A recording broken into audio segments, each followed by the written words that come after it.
A gift from Russia.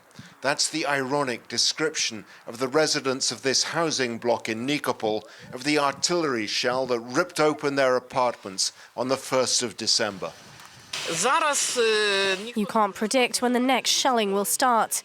They attack us day and night. We don't have any military or strategic facilities in Nikopol.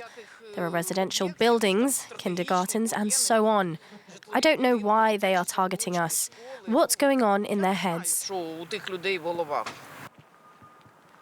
Marina takes us inside to meet some of the people who were at home when the Russians struck. Days later, Volodymyr is still stunned. His nerves, he says, are in shreds. The explosion tore through his apartment and left most of his balcony on the ground below.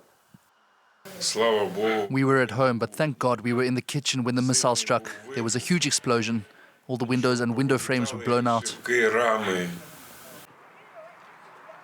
His neighbor Tamara is 83 years old and says she can't leave Nikopol because she lives alone and suffers from Parkinson's disease.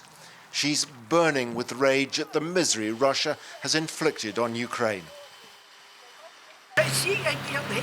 The thoughts of Russians as our brothers and sisters. I never imagined something like this could happen. How could Russia commit such an abomination? I can't understand them, and I will never forgive them for all the terrible things they have done.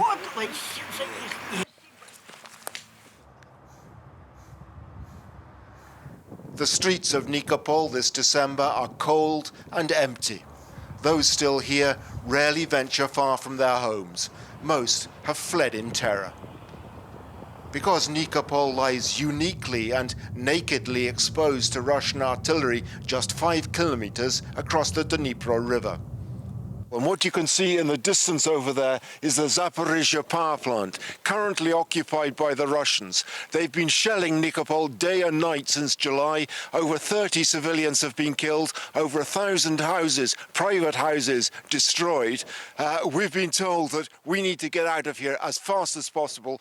They're expecting an artillery strike any minute now.